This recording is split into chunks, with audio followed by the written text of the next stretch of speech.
poster I remember. Isn't the robot supposed to be holding Scarlet there? Oh, another of the studio's requests. They made some market projections and decided this image would sell more copies to future demographics.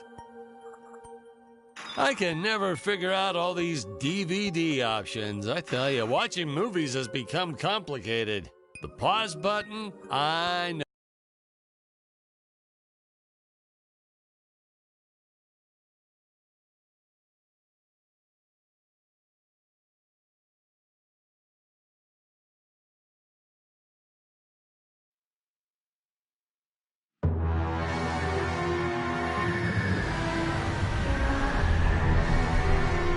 Hello, Dan Smith here. I directed this film back in, well, it feels like a century ago.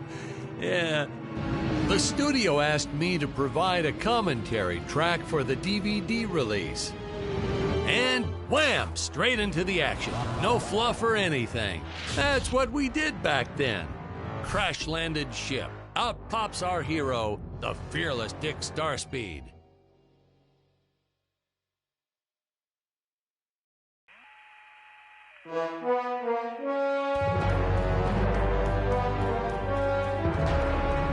The ship's velocity reactor is damaged. I believe. Played, of course, by actor Jonathan Digby. Went on to some minor roles after this. Such a shame. I thought from day one this guy's got leading man written all over his face.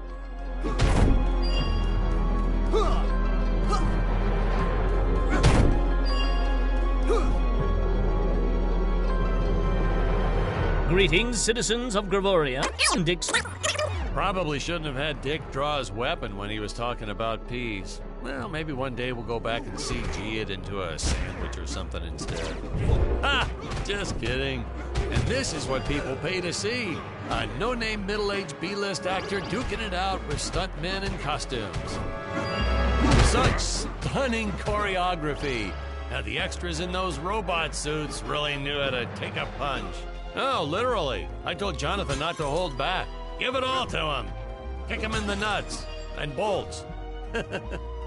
And I know what you're thinking, but don't worry. We handled it responsibly. We made them all sign waivers not to sue for injuries. Holy smokes!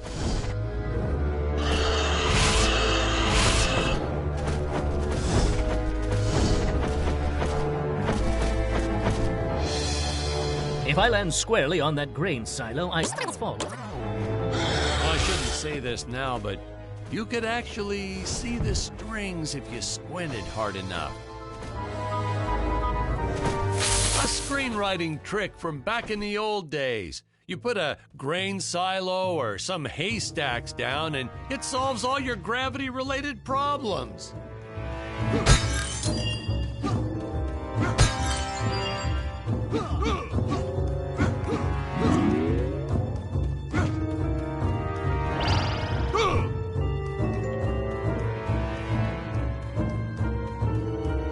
It appears some of my equipment was lost when my ship was down.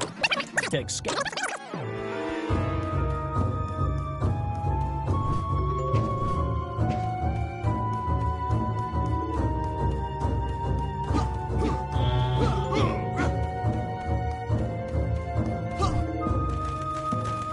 Oh, the dinosaurs.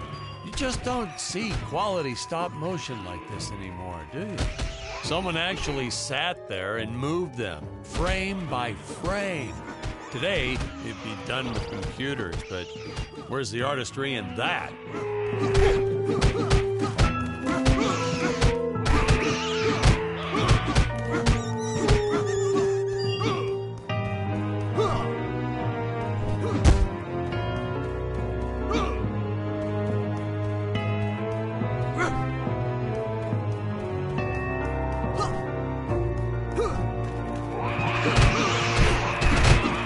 Now, if the trees here look a little plastic, well, it's because they are. I took them from the set of my last film, Vampire Island 2.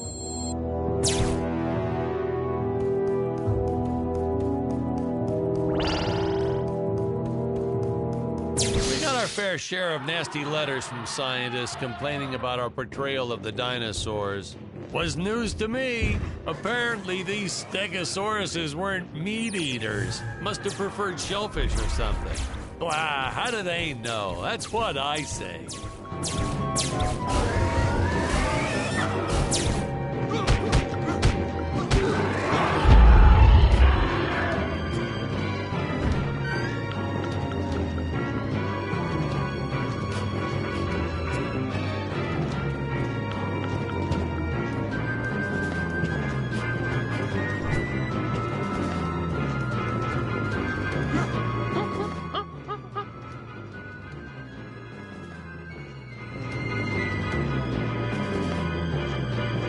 As usual, the local population is defenseless. That's where our hero steps in and saves the day.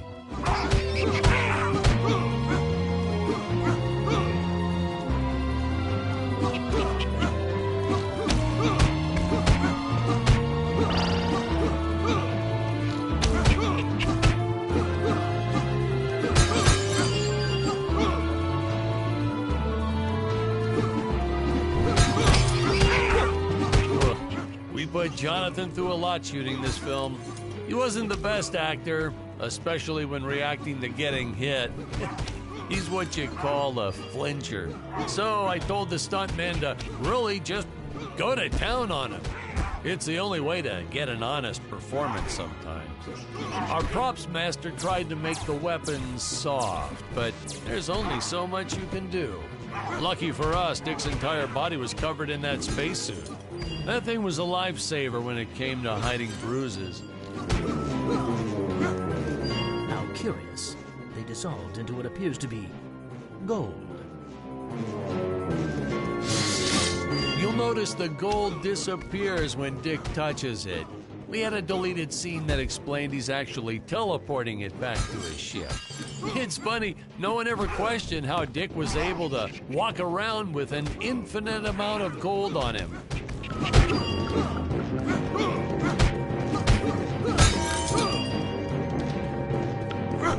We had to redo these shots.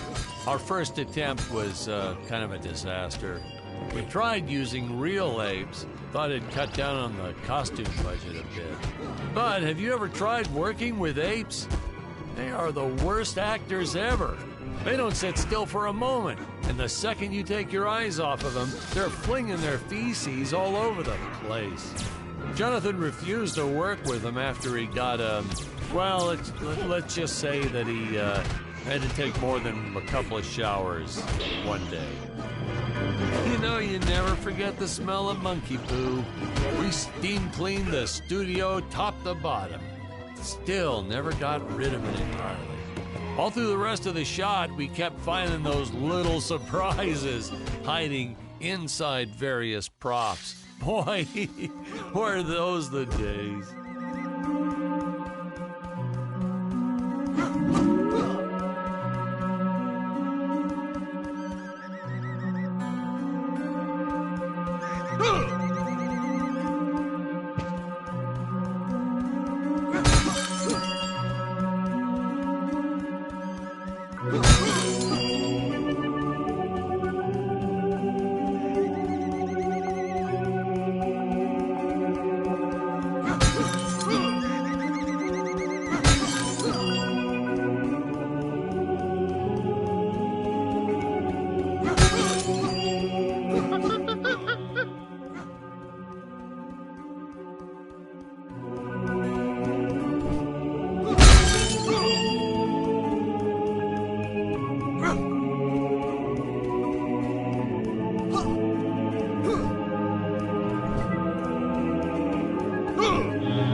Some really top-notch stop-motion effects, huh?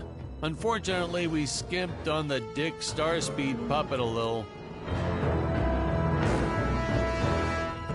The Earthman is not for you to eat, fiend! Oh, this was groundbreaking. We had the woman rescuing the man for once. We were really ahead of our time with this scene, but well, then again, I've always been rather progressive. The studio exec didn't seem to get why it was such a big deal, though. Sorry, we don't see this as anything unusual. Ha! Of course! It's unusual. A woman would never save the man. It just doesn't happen. Not in the movies, not in real life. I don't know why we didn't get more recognition for this scene. Well, I guess I was just a little too ahead of my time.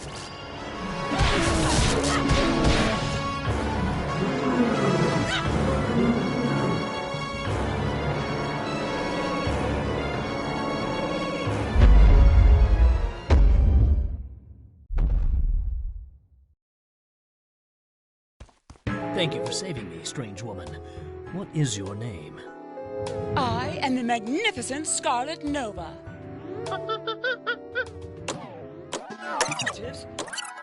Once.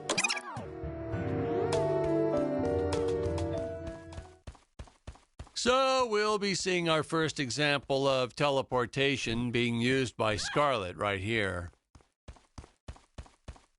As soon as this current shot ends, which should be happening any second now. Huh? Where is this place? This is not my father's chambers. You have disobeyed. Enjoy an eternity.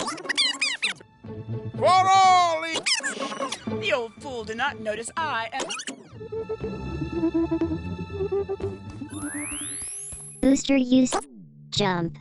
Wait. Use booster. Survive deadly fall.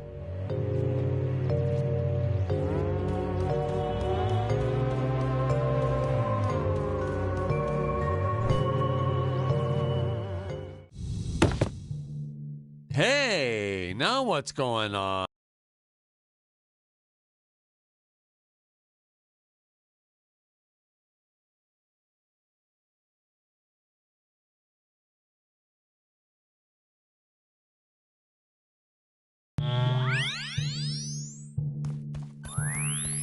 Booster.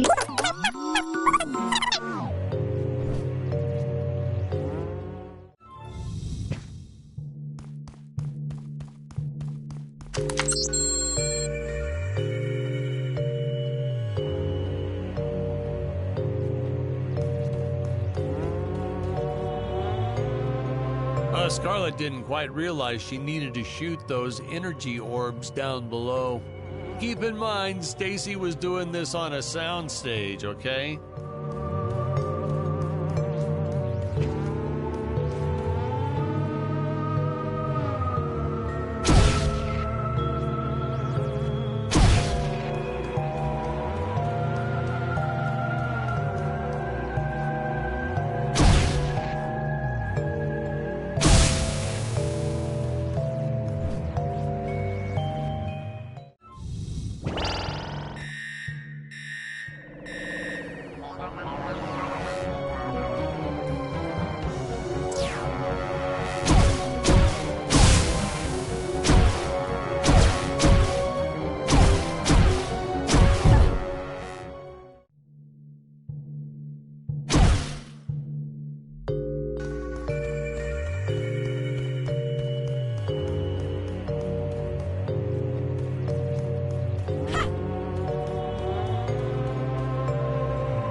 The energy imps.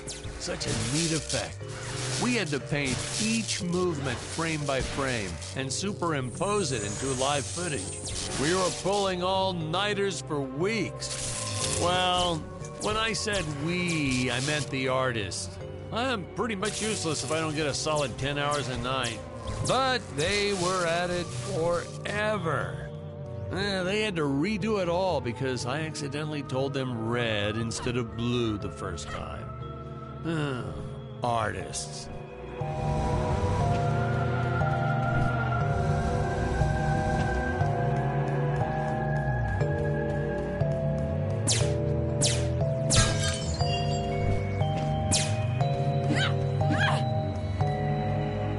Curses!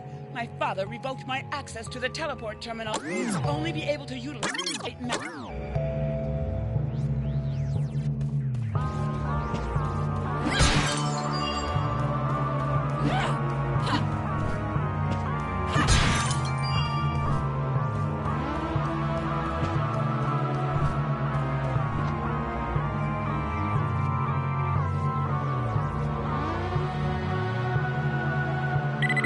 Man, some of these shots are dragging on longer than I remember.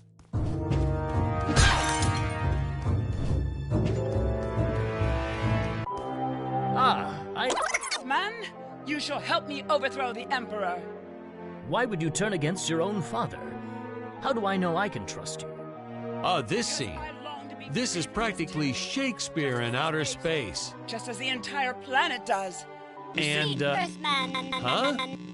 Patrick, what's wrong with the video? Sorry, sir. Technical problems. Darn it, we're missing some really good writing here. There. Sorry about that. Well, we just passed right by her big scene. Basically, they agree to work together, but one must stay behind in the sleep chamber at all times. Should I rewind? Never mind. I'll continue from here.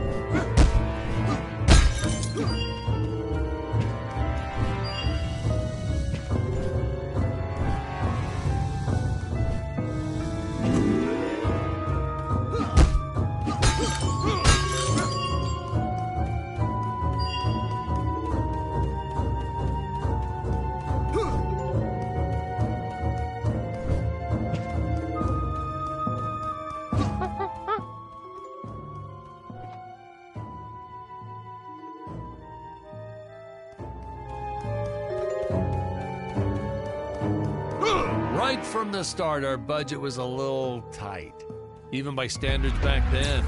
To make do, Tony shot a couple scenes in black and white. Originally, he intended to use it for flashbacks, but then I had to break it to him. Our film doesn't have flashbacks. We almost made it a silent film just to cut costs.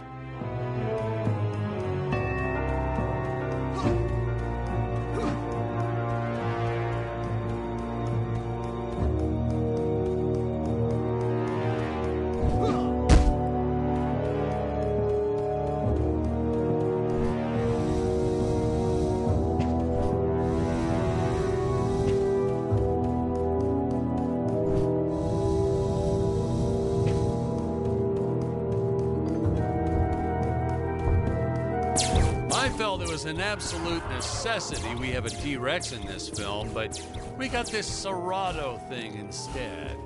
Of course, I went through the whole production thinking it was a T-Rex because, really, who can tell the difference anyway?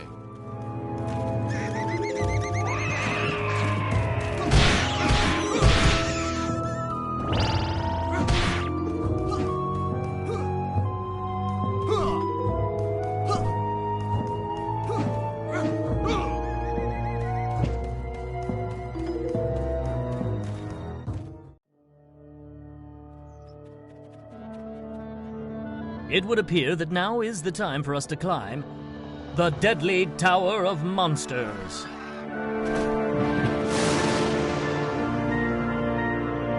Good screenwriting 101. Always announce the title within the film itself. How else are you going to let the audience know your heroes really mean business?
Now, that weapon, it's just an electric shaver, but you know, I bet you'd never guess it was, would you?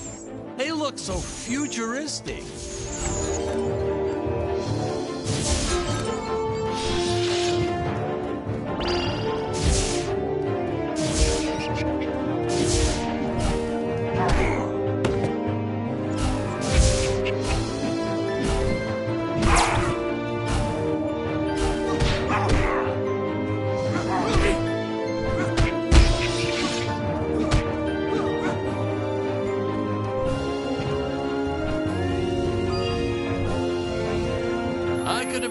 Of that one at some of our meetings with the studio.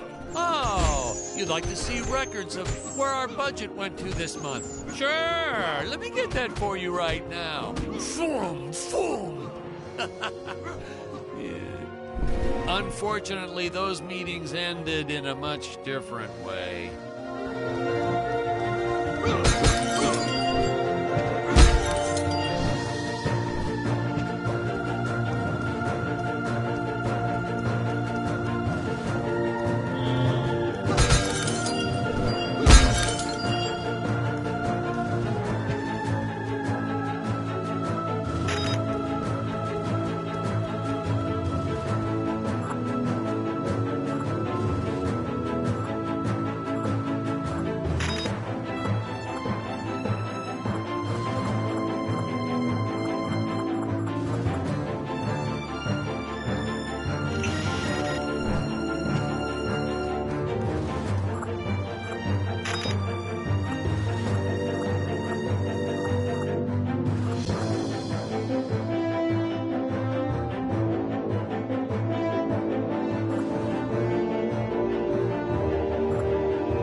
Taxidermist who helped us out with these bat creatures for real cheap.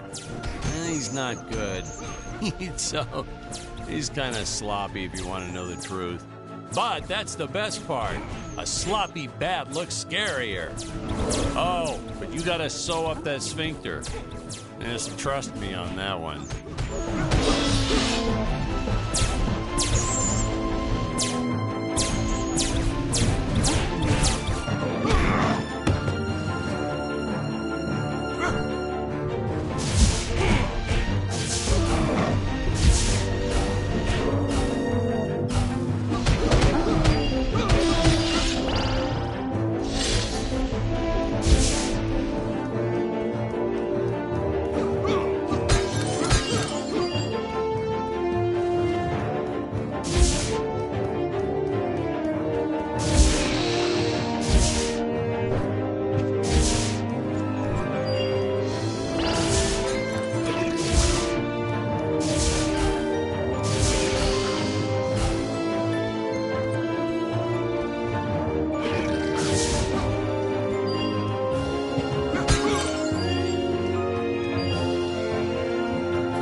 Squids.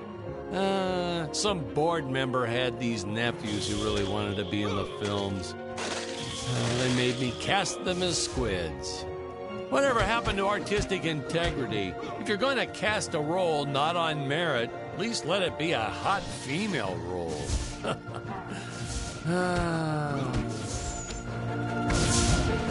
My effects team kept assuring me the strings wouldn't be visible in the final cut, but I could see them. No transparent nylon. This stuff will do the trick. Yeah, right. I swear, those darn strings is what made my hair go white.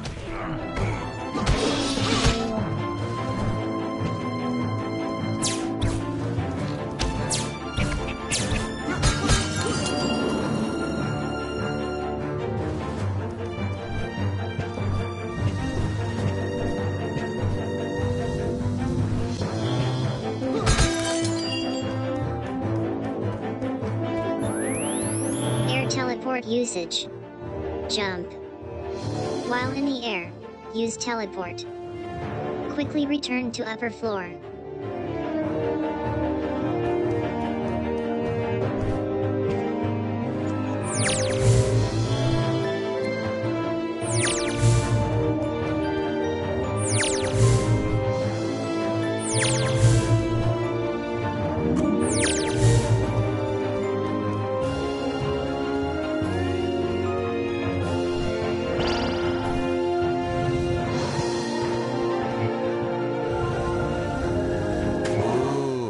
The fearless sea monster, always patrolling the shore, eagerly awaiting for his next meal.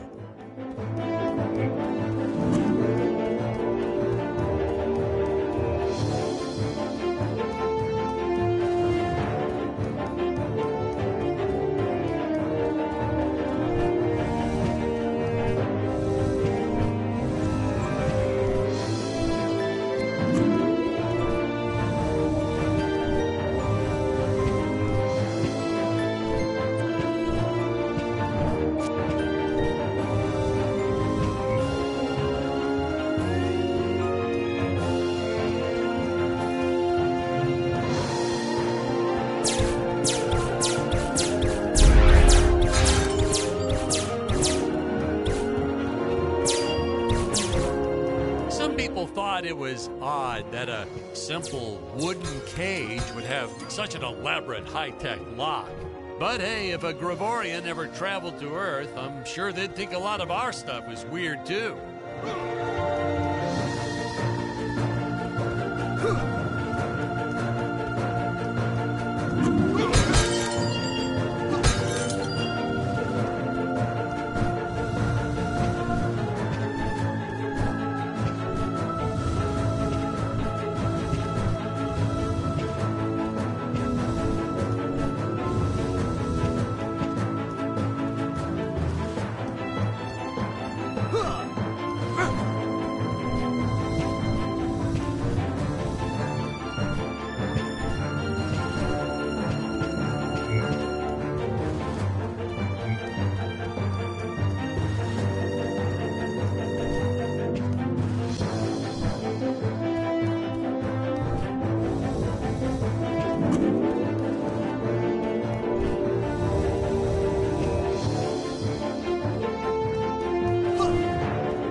You don't want to miss a single minute of this scene. The nuclear ants.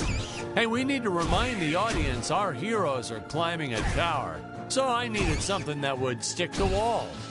Originally, we had these web-footed what-have-yous. Not very scary.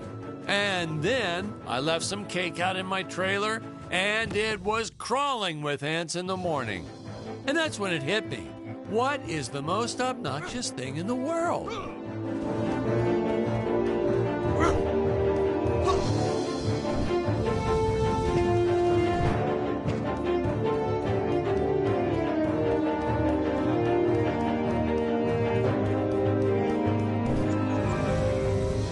I designed this creature to reflect the human condition. Always hungry, never satisfied. The bottomless pit of the beast's stomach. I don't know, you say stuff like that in interviews and your film always wins awards.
Oh no!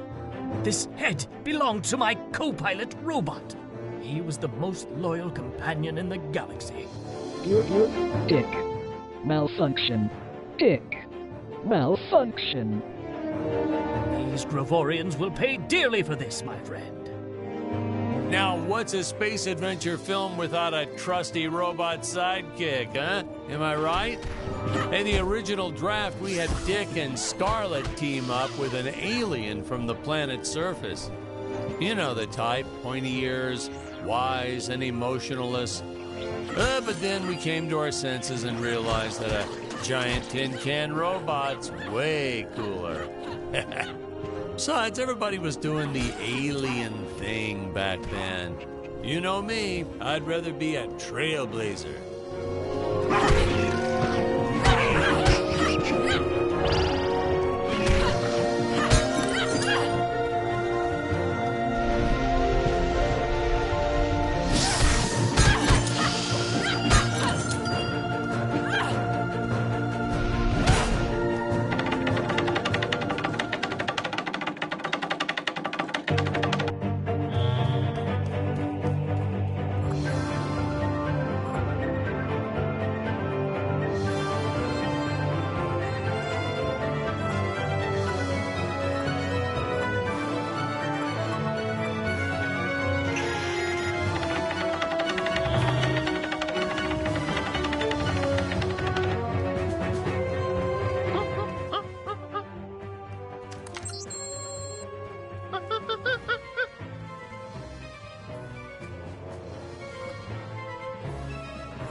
The insurance company made us install those safety guards after our actors fell off the set one too many times.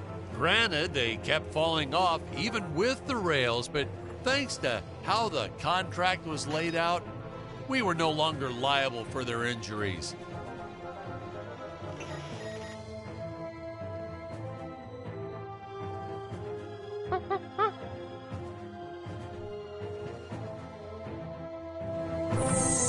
Well, ladies and gentlemen, I guess it's time to talk about the elephant in the room. Why on earth does this crazy film have title cards on screen when people are talking? You're thinking that, aren't you? I know you are. I would be too. Well, we had thought about making it a silent film at one point, so we shot a lot of scenes up close like this, with the dialogue written out for the audience to read.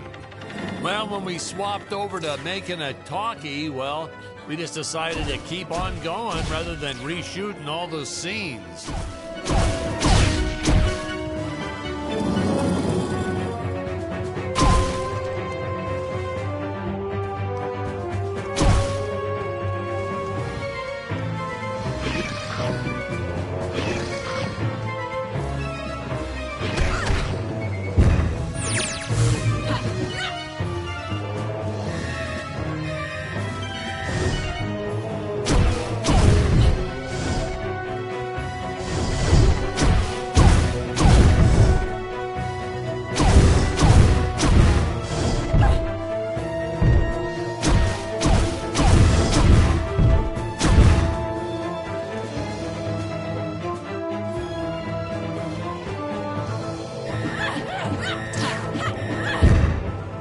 Oh, no, Patrick, you got the wrong footage again.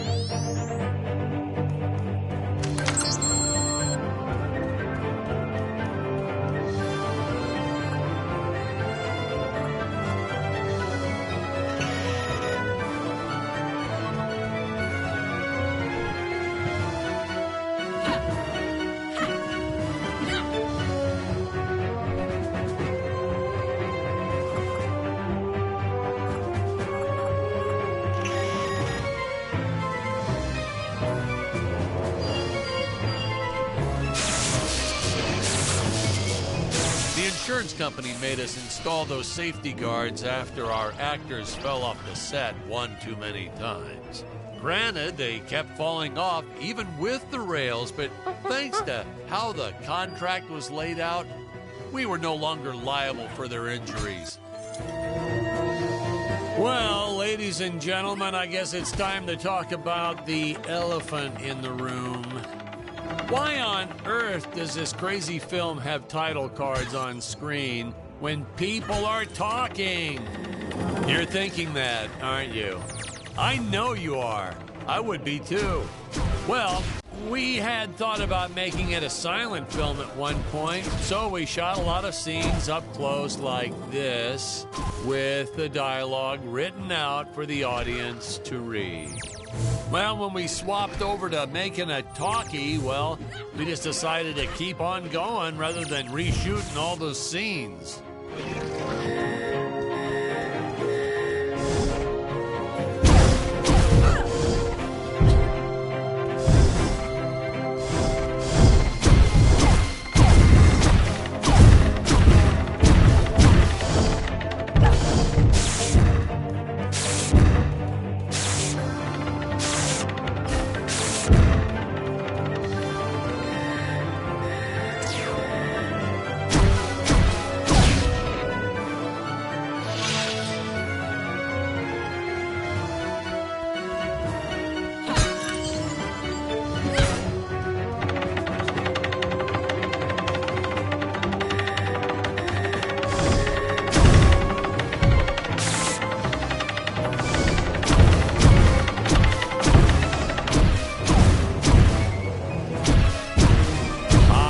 Best part about being in showbiz, craft services.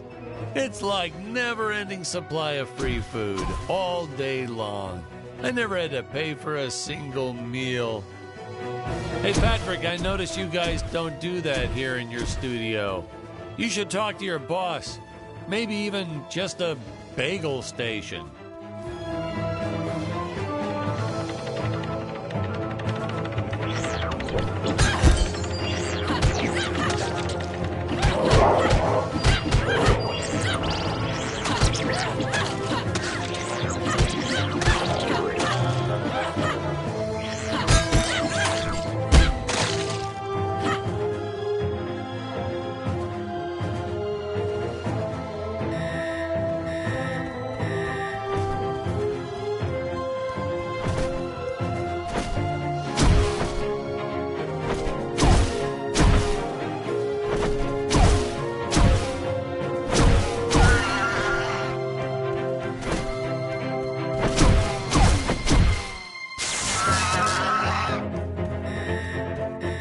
Nitpicking science community also complained about these Terra whatevers breathing fire, like there's fossil evidence of dinosaurs not ever shooting fireballs. It's not like I gave them neck frills or had them spit poison or anything ridiculous like that.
As luck would have it, the next lot to ours was filming some horror movie set in Transylvania.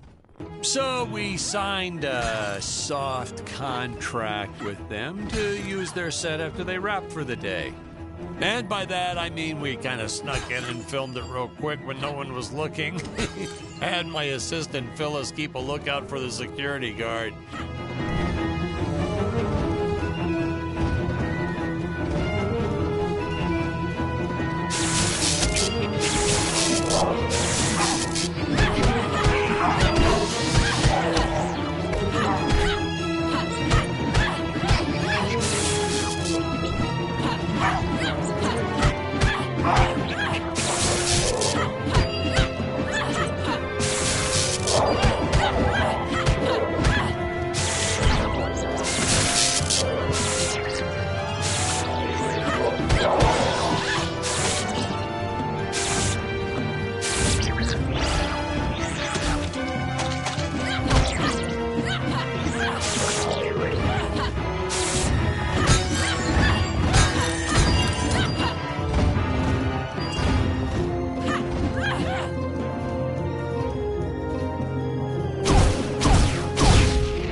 we shot this scene with Scarlett using the landmines, but then I came to my senses and we reshot with Dick. I mean, a woman using high explosives? This may be a science fiction, but we have to keep things at least somewhat believable. Hey, most days, the effects team really nailed it. Dinosaurs, saucers, hey, you name it. But these, deflating rock boulder cubes, not their best work. Just looks kind of odd, if you ask me, like giant whoopee cushions. And they said they could add some debris and explosions or two afterwards. And then we ran out of budget. Well, to be fair, we ran out of budget several times, but still, I lost a lot of sleep over these rocks.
Tried this one with regular logs. Well, that was disastrous.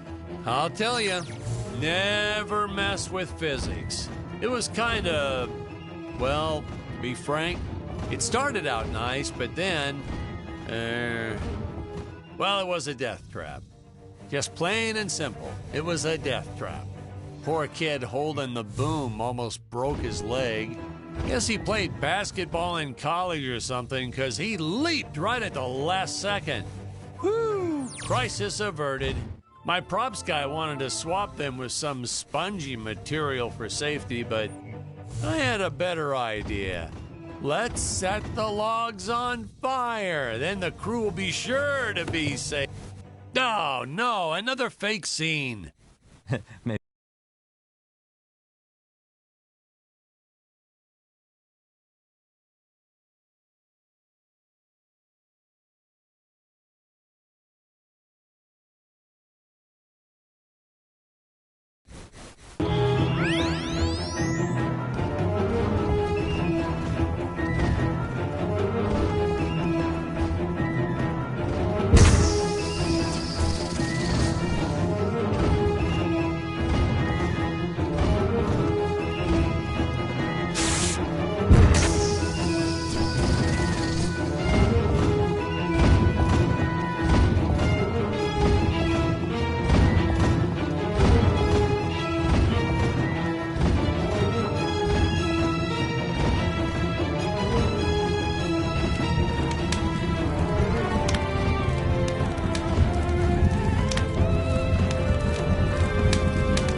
First tried this one with regular logs. Well, that was disastrous. I'll tell you, never mess with physics. It was kind of, well, to be frank, it started out nice, but then, well, it was a death trap. Just plain and simple, it was a death trap. Poor kid holding the boom almost broke his leg. Guess he played basketball in college or something, because he leaped right at the last second. Whew! Crisis averted. My props guy wanted to swap them with some spongy material for safety, but I had a better idea. Let's set the logs on fire. Then the crew will be sure to be safe dealing with them.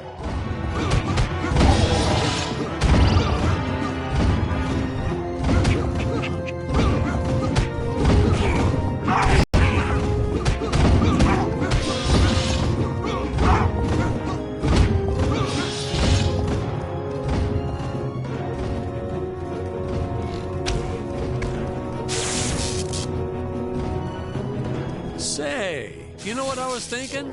With all this jumping and climbing and jumping, wouldn't this make a great video game? Isn't that what all those video games are about? Jumping around? Well, yeah, and killing. There's jumping too, but mostly the killing. What? Patrick, that's awful. What sort of example are we setting for our youth? Well, movies are pretty violent too. Your heroes have killed everything in sight. You had Dick shooting a dinosaur in the face in the first 5 minutes. Well, Patrick, that's different, you know? What we did on film, that was art. Video games aren't art.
Funny story about the two caged apes in this scene.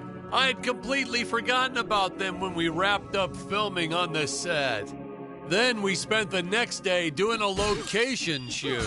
So, suffice it to say, our return to the studio was met with a couple of grumbling tummies complaining about unsafe work conditions, human rights, yada, yada, yada.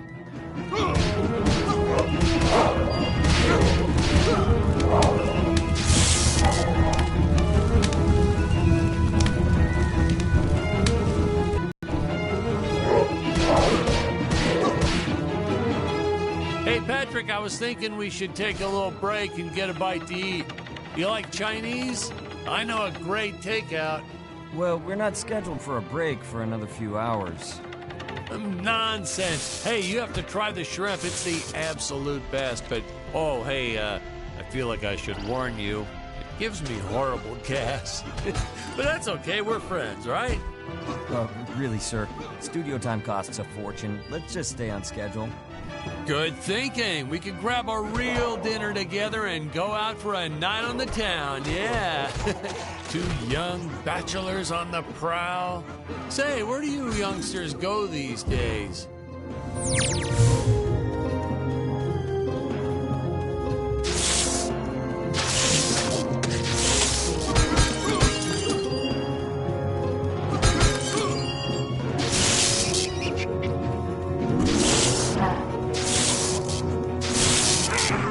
This movie may not have made the big splash in Hollywood or even made the budget back for that matter, but hey, in the end, I think it was still worth making just for those die-hard fans that really love it. I attended a lot of sci-fi and movie cons, and to this day, I still see fans showing up dressed as aliens and apes and dinosaurs. Does a man proud. Now, granted, their costumes aren't exactly 100% faithful to the film, and it seems that no one ever remembers them by the right name. But still, knowing that we still have fans like this promoting the film decades later, it puts a tear in this old director's eye. I get all emotional.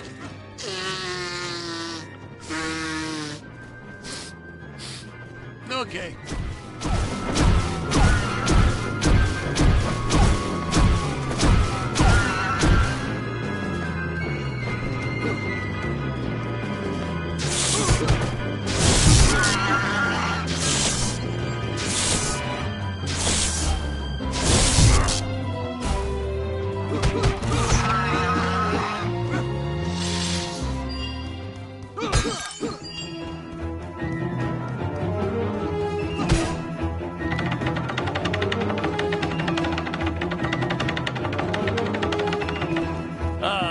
Tony and his insistence on lens flare. I tell you, some days it felt like he was trying to be the director. Honestly, you could see dust on the lens, so I'd just go and wipe it off myself.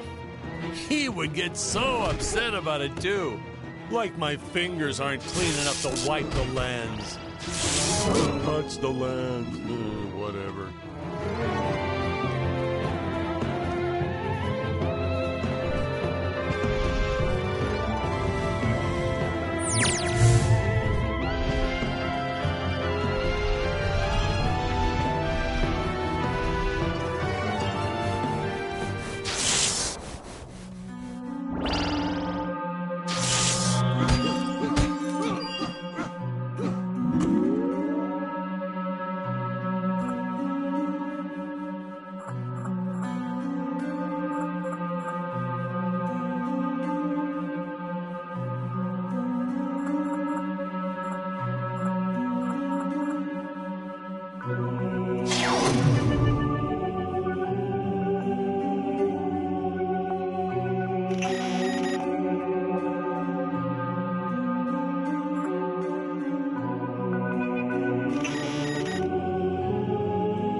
Danger!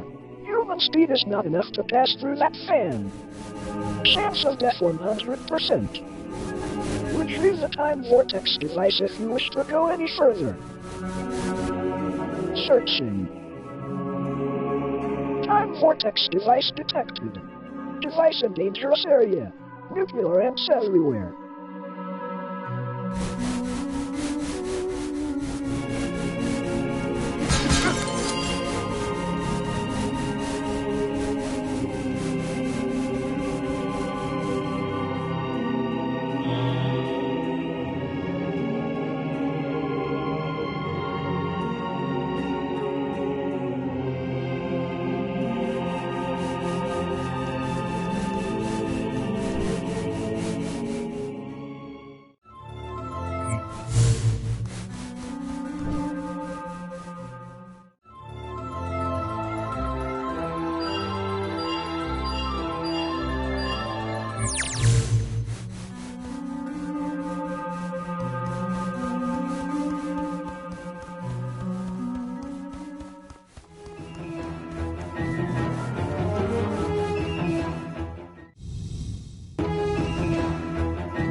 actor just pick up a film reel? So that's what happened to all my missing footage. Oh, how did I ever let this make it into the final cut?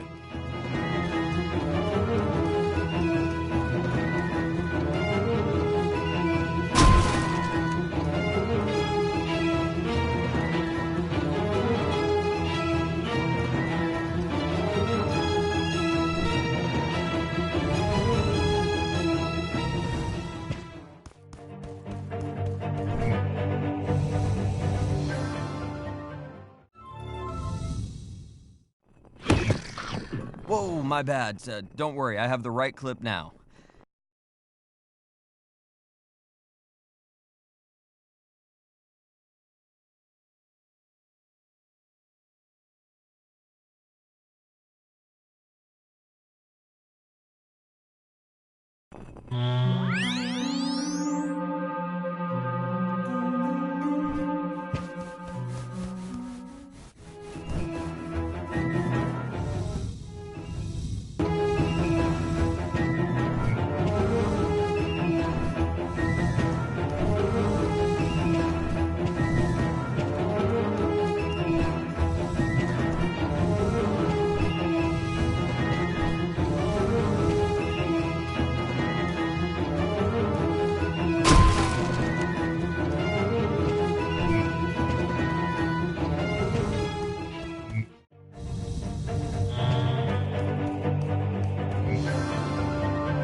So, do we get any backstory on Dick? Why'd he travel to Gravoria in the first place? Did he do any research before landing there? Did he have a specific mission in that region of space? Patrick, if you keep getting bogged down by the details, how will you ever learn to just sit back and appreciate the work of art for what it is? Production tip, ladies and gentlemen. No matter how sunny it is, don't store your papier-mâché props outdoors. They will get rained on. It's the law in this town, like Occam's razor or Stockholm Syndrome, or I forget what it's called. What in the cosmos?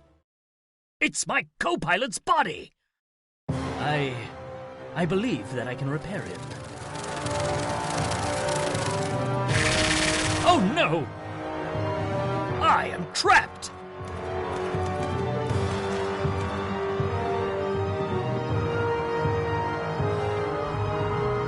Master Dick. Master Dick.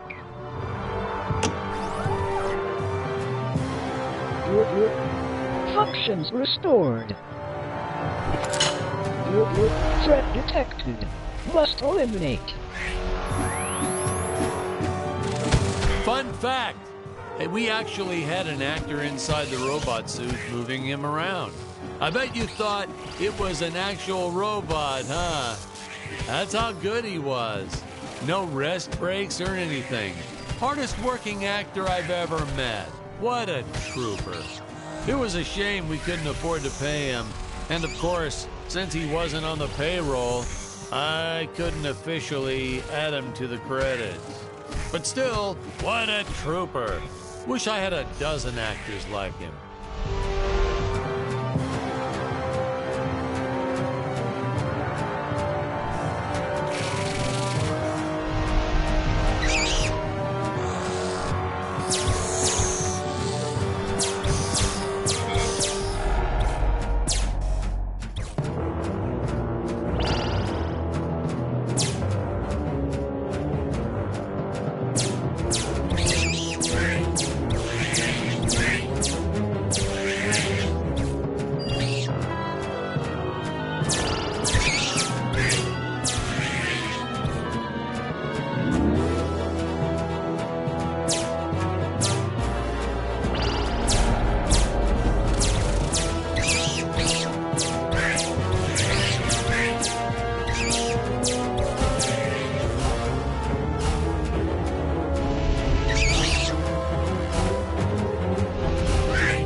Dangerous radiation detected.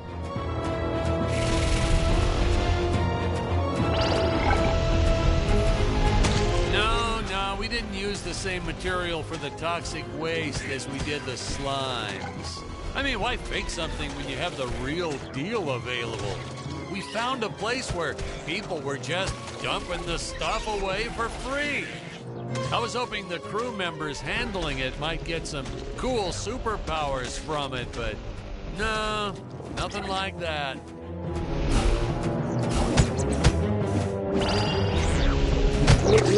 Alien slimes terminated.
I will strike down upon you with great vengeance and furious anger.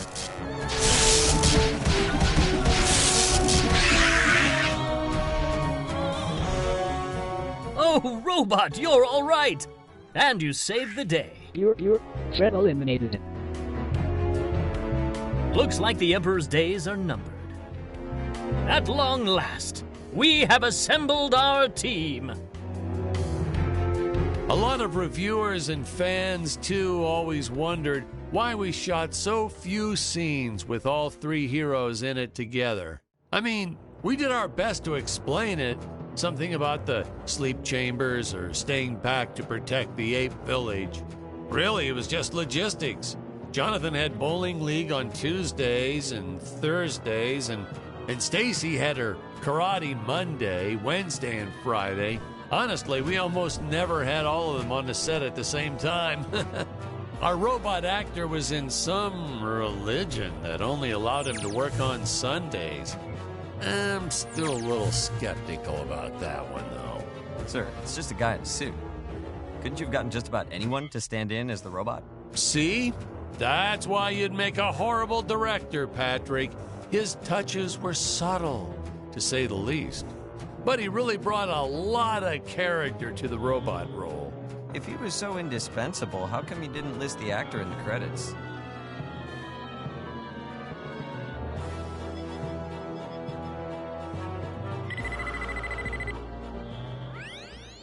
Well, let's just say it was an oversight, but I've learned my lesson. I only made the mistake 6 more times throughout my career.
These rickety old things, the higher up they went, the more they sounded like they were gonna fall apart. I'm amazed that no one ever got hurt, or worse, riding these things. Well, there was the actor we originally cast for Dick's role, but we don't talk about him.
really start to get a sense of how high up our heroes have been climbing here. Reminds me of how the crew always used to comment on how high everyone was. Those jokers, they'd even say it when we were filming the grounded scenes. And they all giggled like school children whenever they mentioned it, too. So I'd make sure to laugh even harder so they'd know I was in on the joke. Whatever it was.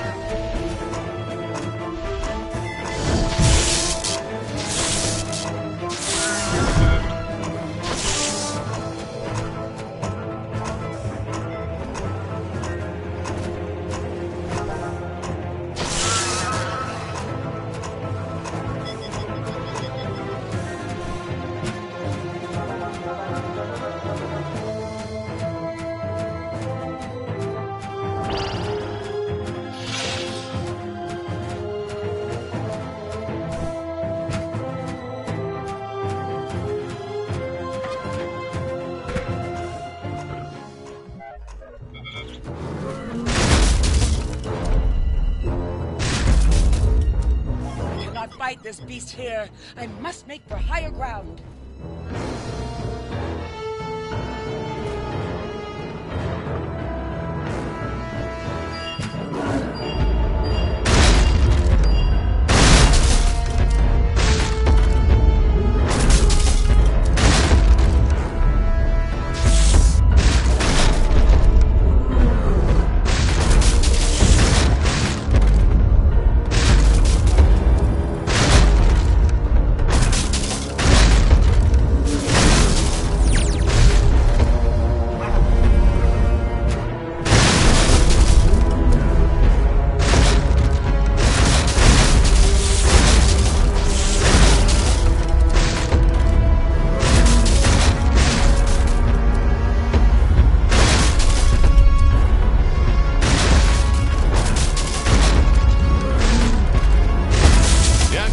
Sets back then.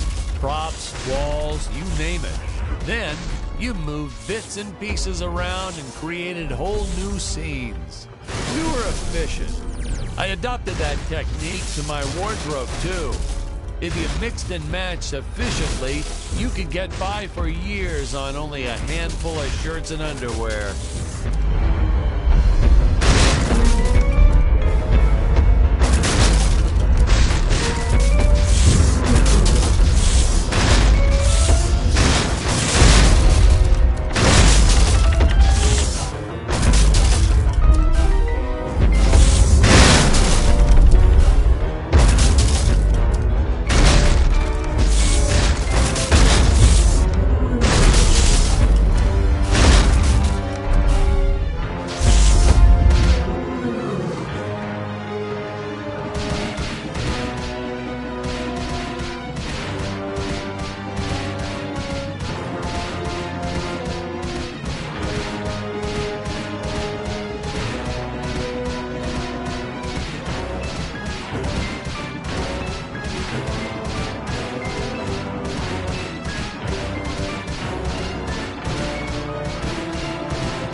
So many scenes of your actors dying anyhow.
never get enough of these free-falling shots.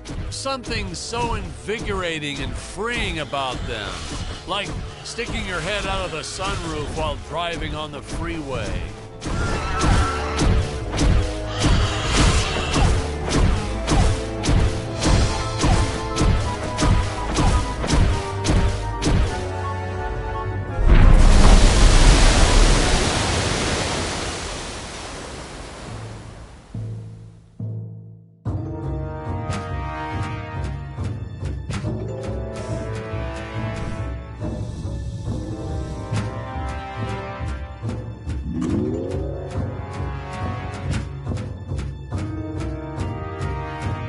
Oh yeah, another sea monster shot. Oh yeah, another sea monster shot.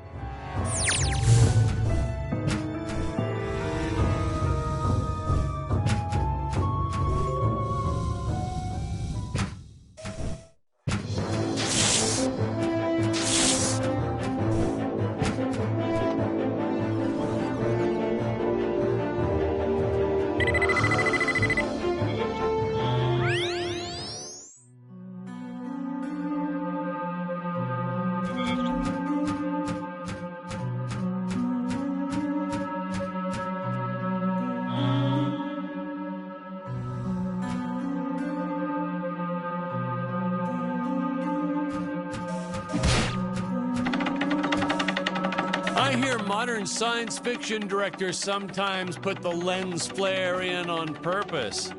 Why on earth? What's the next trend? Dead fly on the lens? Jeez. Watch. You won't believe me, but you just watch. It'll happen. Some big shot will do it for one scene, and the following year, everyone will be doing it.